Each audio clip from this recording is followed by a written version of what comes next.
In the sleepy town of Ashwood, where the streets wound like ribbons through rows of old Victorian houses, there was a legend whispered among the locals, the ghost cat of Juniper Lane.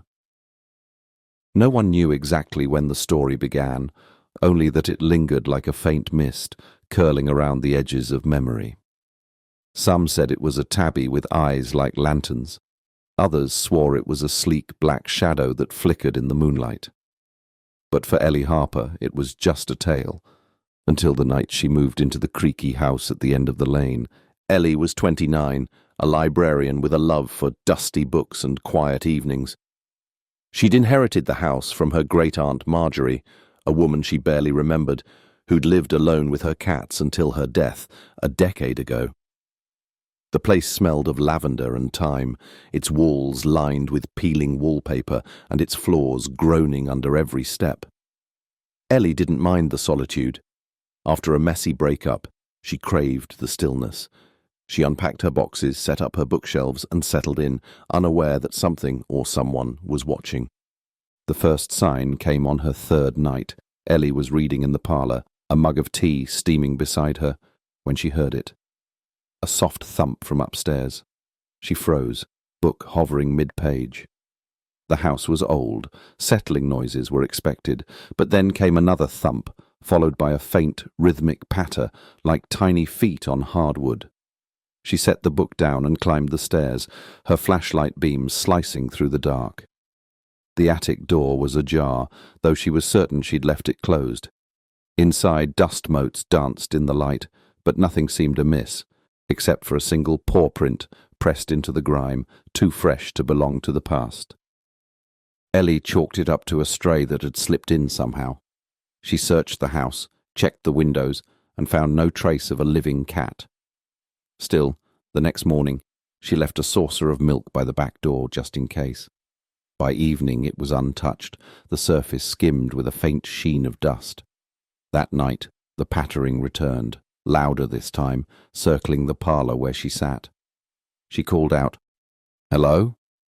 But only silence answered, yet she couldn't shake the feeling of being seen. Days turned to weeks, and the presence grew. Ellie would find small things moved. A bookmark slid to the floor, a teacup shifted on its saucer. Once, she woke to the sound of purring, deep and resonant, vibrating through her pillow, though her bed was empty. She began to talk to it, half joking at first. "If you're going to haunt me, at least help with the dishes," she'd say, or "don't knock over my plants, okay?"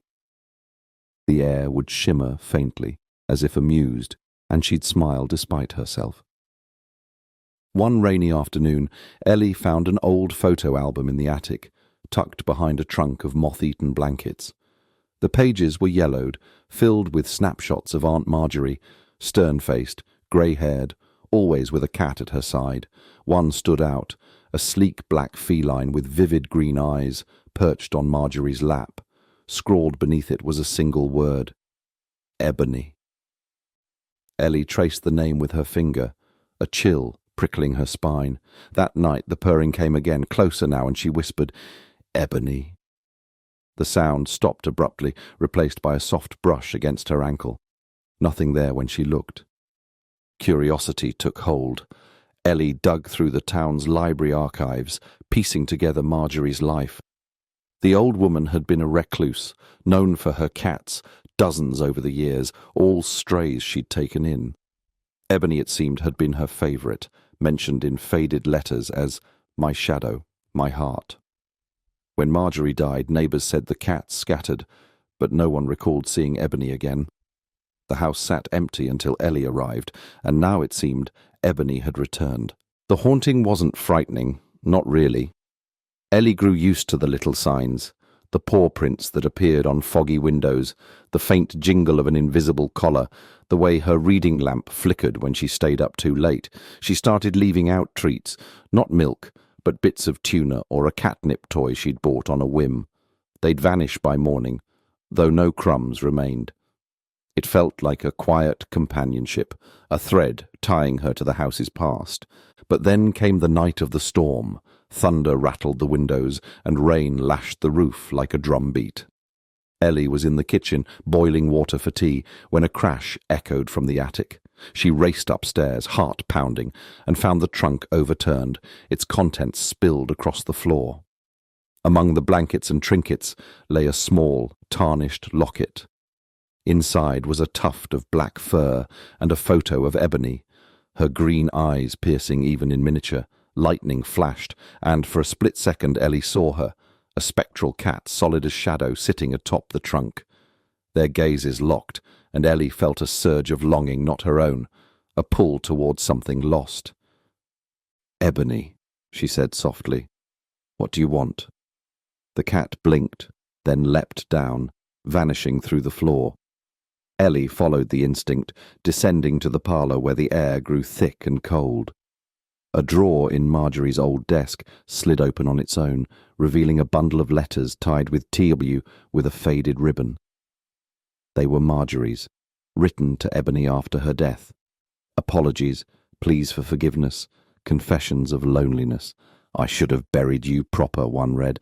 "I left you wandering, didn't I?" Ellie understood. Ebony wasn't trapped by malice but by grief, tethered to a home where her body hadn't been laid to rest. The next day she searched the overgrown garden, guided by a hunch.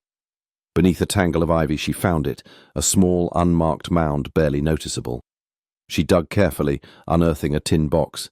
Inside lay a collar, its bell rusted, and a lock of black fur. Ebony's remains. That evening Ellie buried the box properly with flowers and a whispered goodbye. The house felt lighter after, the air less heavy. The pattering stopped, the purring faded, and the paw prints ceased. But sometimes, on quiet nights, Ellie swore she felt a brush against her leg, or saw a flicker of green in the dark.